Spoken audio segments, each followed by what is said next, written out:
Hello everyone, welcome back to your own channel Learn with Shweta. Dear children, आज हम बात करेंगे class 8 के थर्ड चैप्टर की जिसका नाम है the rise of Marathas. But before we start with the chapter let me say sorry because आप काफ़ी दिनों के बाद मैं वीडियो पोस्ट कर रही हूँ because I was really very busy. So I thought आज चलो टाइम निकालते हैं और वीडियो पोस्ट करते हैं. राइट जो अपने शौक होते हैं वो पूरा करना भी बहुत इंपॉर्टेंट होता है. राइट सो आई थॉट कि चलो वीडियो पोस्ट करते हैं. So without wasting time let's start with the chapter. ये जो चैप्टर है द राइज ऑफ मराठास, ये आपका थर्ड चैप्टर है क्लास 8 की बुक का. तो इसमें मैंने यहाँ पे इस वीडियो में I try to cover the question answers of the chapter. सबसे पहले हमने बिग क्वेश्चंस लिए हैं. After that you are aware कि आपकी बुक में टेक्सचुअल एक्सरसाइजेस में क्वेश्चंस एंड एक्टिविटीज़ करके मेंशन किया होता है. तो in this video I try to cover the questions. Right almost all the important questions जो भी इस चैप्टर से फ्रेम होते हैं वो सारे कवर करने की कोशिश की है. So without wasting time let's start with the work. Okay, so first question is, who were the Marathas? How did they manage to become the largest pan-Indian power before the British took over? Right? यहाँ पे बोला गया है कि मराठास कौन थे और किस तरह से वो लार्जेस्ट पैन इंडियन पावर बने थे. लार्जेस्ट पैन इंडियन पावर या यूँ कह लो पैन एम्पायर.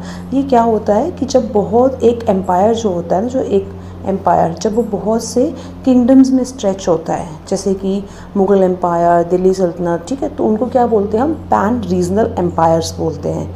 ठीक है, तो यहाँ पे पूछा गया है कि किस तरह से जो मराठास थे अंग्रेज़ों के आने से पहले वो एक पैन इंडियन पावर बने थे.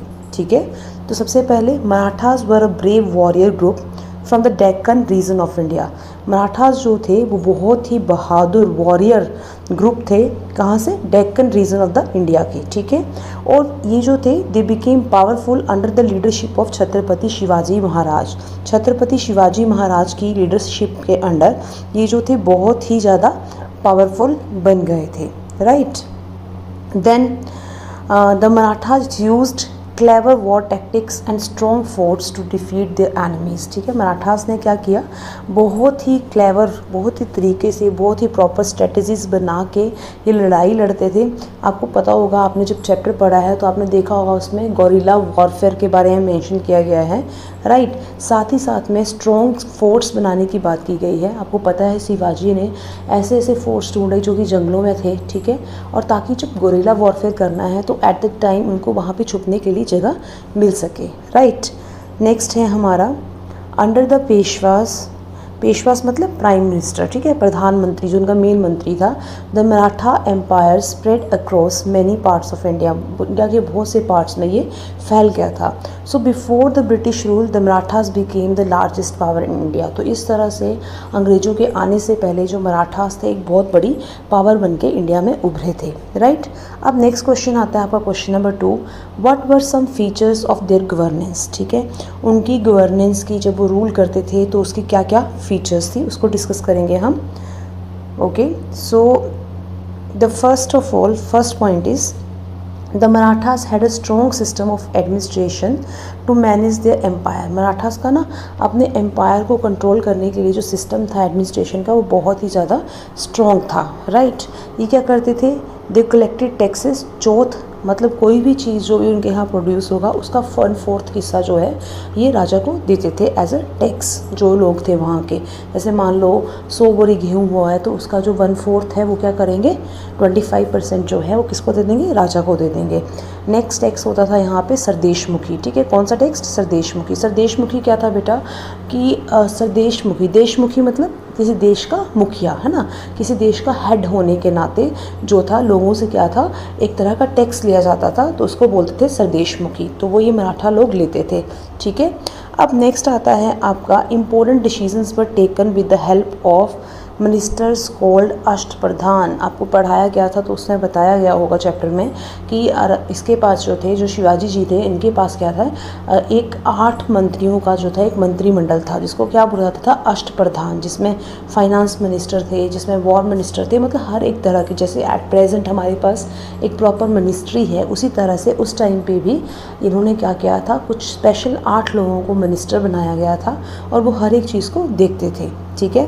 अब नेक्स्ट है the Marathas maintained strong, sorry यहाँ पे स्पेस आ गया है, armies and protected trade routes and forts. Marathas ने क्या किया, बहुत ही स्ट्रॉन्ग आर्मी रखी, ठीक है, और साथ ही साथ में जितने भी ट्रेड रूट्स थे, जिन रास्तों से व्यापार किया जाता था, उन पे कंट्रोल रखा, ठीक है, उनको सुरक्षित रखा एनिमीज़ से, और फोर्ट्स की भी सुरक्षित रखा किसी भी तरह के दुश्मन से, ठीक है।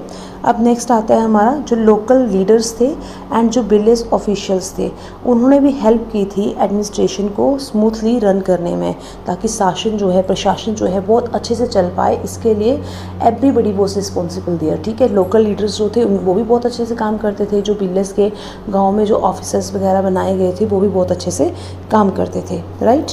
Now coming to the next question.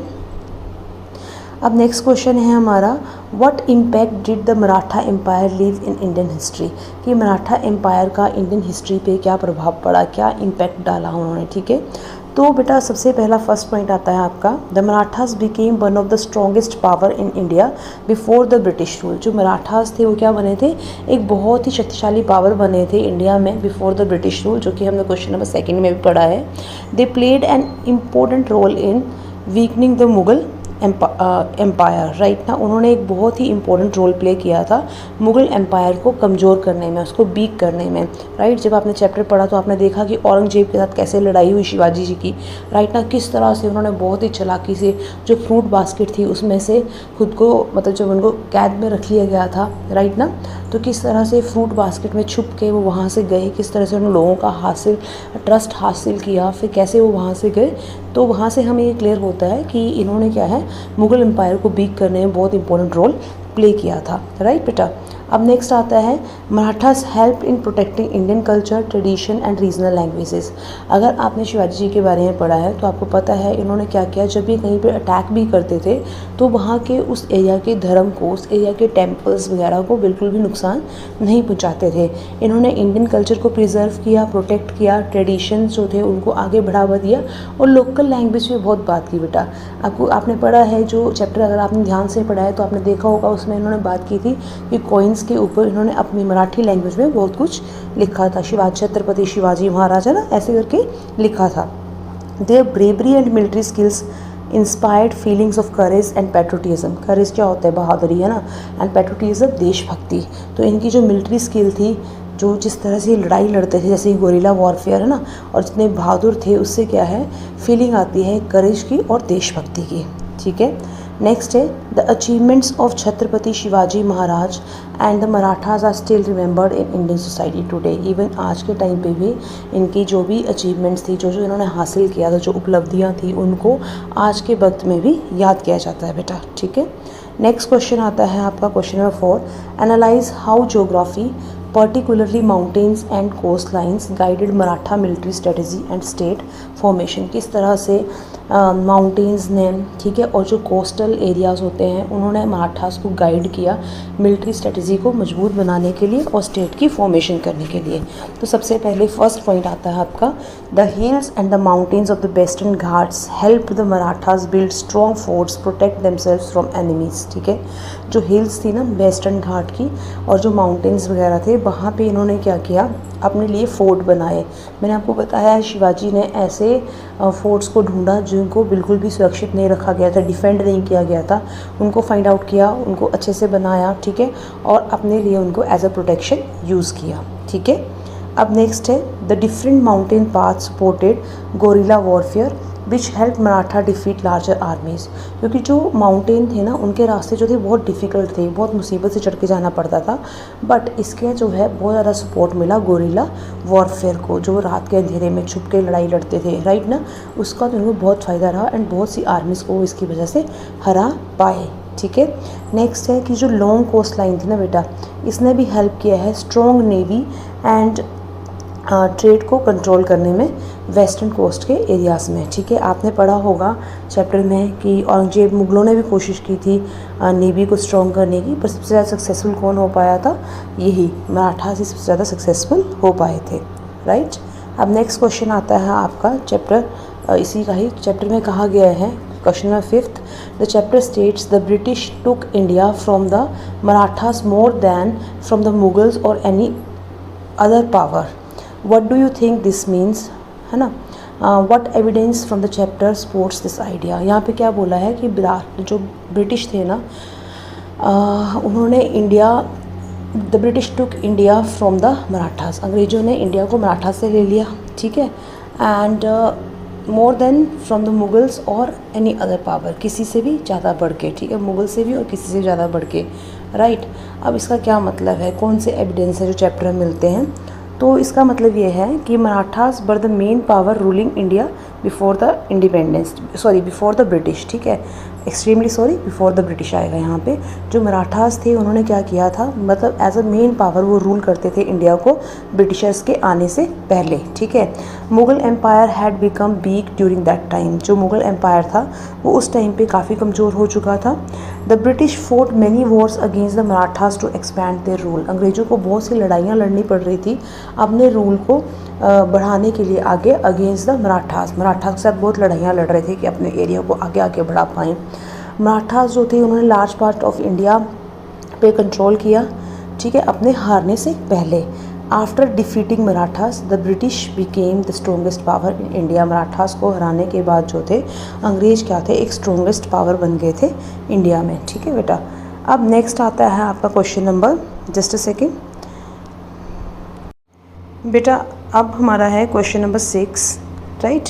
तो क्वेश्चन नंबर 6 है, compare how Chhatrapati Shivaji and later Marathas, मतलब छत्रपति शिवाजी और जो उनके बाद जो मराठास हुए हैं उन्होंने रिलीजियस प्लेसेस को, ठीक है, धार्मिक स्थानों को एंड लोगों के विश्वास को, है ना, धर्म से रिलेटेड विश्वास को किस तरह से ट्रीट किया। What evidence do we get from this chapter, ठीक है, ये दिखाने के लिए हमें क्या क्या एविडेंस मिलते हैं इस चैप्टर से।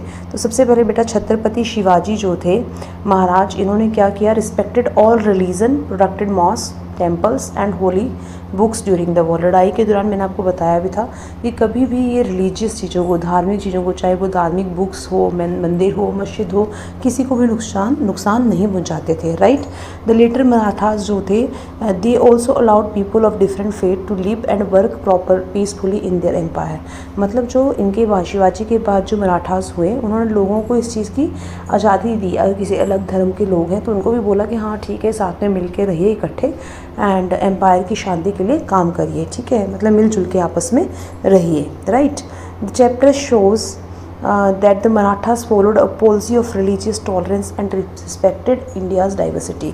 चैप्टर हमें बताता है कि मराठास ने क्या किया, रिलीजियस पॉलिसी जो थी ना उनकी टॉलरेंस की थी, मतलब सभी धर्मों को आदर कर देते थे, वो किसी को भी डिसरिस्पेक्ट नहीं करते थे, और इंडिया की डाइवर्सिटी वो अच्छे से जानते थे कि इंडिया में अलग अलग धर्मों के लोग हैं, अलग अलग तरह के लोग हैं जो अलग अलग रिलीजन को फॉलो करते हैं, तो उन्होंने उन सबको बहुत ही respect the, right.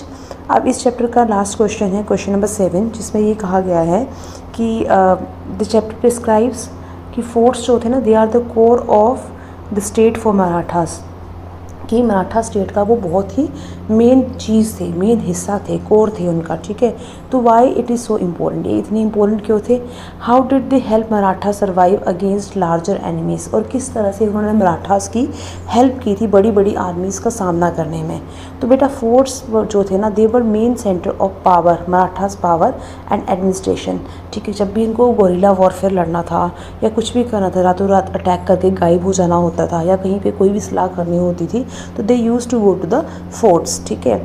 They were built on hills making them difficult for the enemies to captures, ये जो थे पहाड़ों पे, हिलों पे बनाए होते थे, है ना, तो एनिमीज़ यहाँ पे आसानी से नहीं पहुँच पाते थे, राइट। फोर्ट्स जो थे वो प्रोवाइड करते थे safety to the soldiers, weapon भी, हथियार भी रखते थे उनमें छुपा के, फूड सप्लाई भी रखते थे ड्यूरिंग द अटैक टाइम, ठीक है। मराठास जो थे they used force to launch attack, quick attack on larger enemies, मतलब अपने फोर्स से ही लार्जर एनिमीज़ के ऊपर अटैक करते थे। These forts help Maratha survive and fight successfully against stronger powers, ये जो फोर्स थे इन्होंने मराठास की हेल्प की थी सर्वाइव करने में और बड़ी बड़ी आर्मीज़ को हराने में सक्सेसफुली, ठीक है। तो बेटा ये this is all about the chapter, ठीक है। जो क्वेश्चन आंसर्स थे मैंने डिस्कस कर दिए हैं। If you want explanation part of this, और या फिर आपको बाकी चैप्टर्स के भी क्वेश्चन आंसर्स चाहिए, whatever you want just let me know, I will post according to that only, and kindly like, subscribe and share to my channel, and do send any comment here, so because your comments motivate me, right, to post the videos. All right, thank you everyone, God bless you बच्चा party, thank you.